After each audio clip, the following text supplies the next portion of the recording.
Civil disobedience movement, सविनय अवज्ञा आंदोलन इसको हिंदी में कहा जाता है। इन 1930 में गांधी जी के नेतृत्व में ये आंदोलन शुरू हुआ था। इससे पहले स्वराज पार्टी का गठन हो चुका था, वो बन चुकी थी और साइमन का बहिष्कार हो चुका था। उसके बाद गांधी जी ने नॉन कॉर्पोरेशन मूवमेंट को विड्रॉ करने के बाद दोबारा सिविल डिसोबीडियंस मतलब स्टार्ट किया था। It began with a Dandi march, और यहीं से दांडी मार्च की शुरुआत हुई।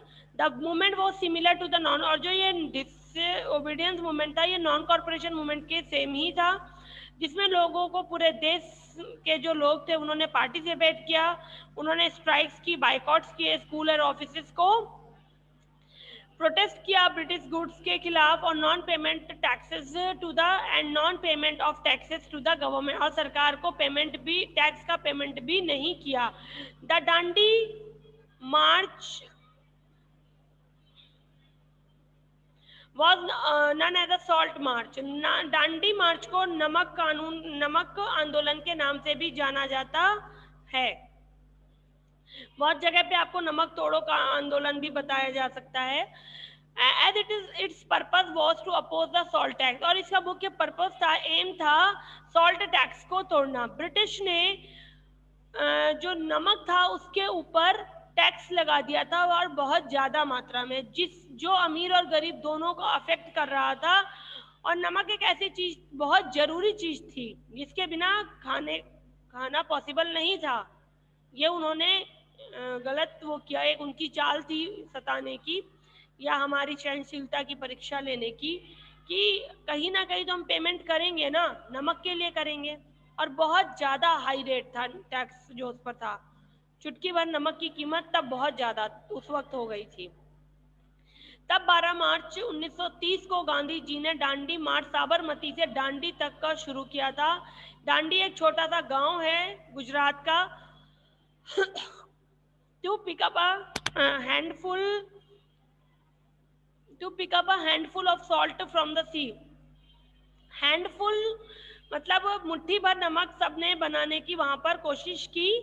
He wanted the Indians to produce salt on their own instead of paying a tax for it। और गांधी जी ने यह आंदोलन शुरू किया था कि सभी भारतीय अपने लिए नमक खुद बनाए, और वो चाहते थे कि Indians produce salt on their own instead paying of tax for it. Tax pay करने की बजाय भारतीय नमक खुद बनाए। The British government arrested Gandhi ji and his followers. Gandhi ji को और उनके फॉलोअर्स को ब्रिटिश ने गिरफ्तार कर लिया, और they beat up thousands of the protesters. जो वो थे, उनके प्रोटेस्टर्स थे, मतलब विरोध करता थे, उनको पीटा गया। Salt soon become the symbol of the protest, और उसके बाद नमक विरोध करने का एक सिंबल बन गया गवर्नमेंट के खिलाफ। मतलब जब भी लोगों को विरोध करना उस वक्त करते थे तो लोग नमक बनाना शुरू कर देते थे, और फिर नमक को एक सिंबल के तौर पे यूज किया जाने लगा था विरोध का।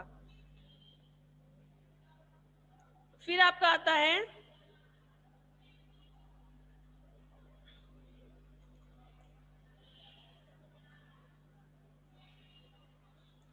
Women's participation. औरतों ने इसमें कैसे भाग लिया। For the first time women participated in the movement against the British rule. औरतों ने सबसे पहले इस मूवमेंट में ब्रिटिश रूल के खिलाफ पार्टिसिपेट किया। They protested against the foreign cloth. उन्होंने फॉरेन क्लॉथ, शराब की दुकानों के खिलाफ विरोध किया। Taught spinning khadi. उन्होंने खादी बुनना सीखा।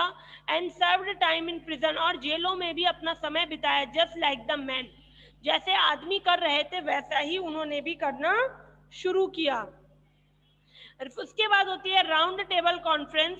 नवंबर 1930 the first round table conference was called in London. London में पहली गोल मेज सम्मेलन, राउंड टेबल कॉन्फ्रेंस बुलाई गई to discuss the recommendations of the Simon report. जो साइमन रिपोर्ट बनी थी, साइमन कमीशन जब आया था जिस काम के लिए, उसकी जो रिपोर्ट तैयार हुई थी उसके बारे में डिस्कस करने के लिए ये राउंड टेबल कॉन्फ्रेंस की गई, जिसका आईएनसी ने बायकॉट कर दिया, क्योंकि साइमन का बहिष्कार किया गया था।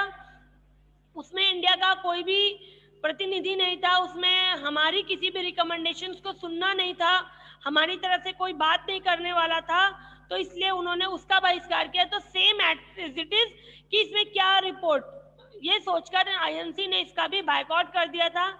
The British government was under much pressure at the Indian stopped paying taxes, और ब्रिटिश गवर्नमेंट बहुत ज्यादा दबाव में थी जब भारतीयों ने टैक्स देने से मना कर दिया था। Viceroy Irwin signed the Gandhi Irwin pact.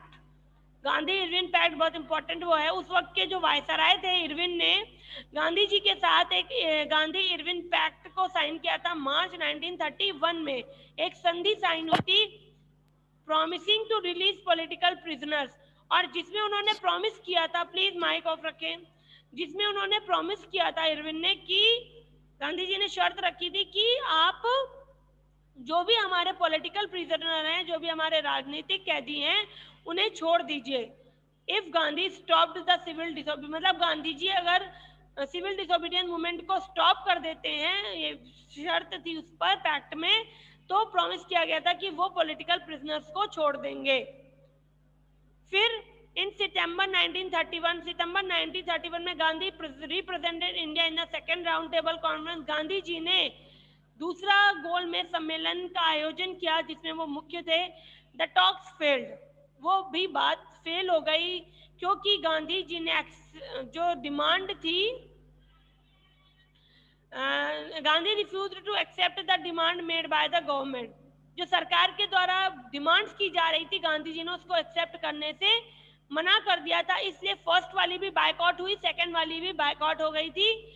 फिर नवंबर 1932 में थर्ड राउंड टेबल हुई थी, but it was attended by very few political leader, और ये कुछ ही पॉलिटिकल लीडर्स के द्वारा ज्वाइन की गई। इसमें भी आईएनसी ने पार्टिसिपेट नहीं किया था। अब ये है कि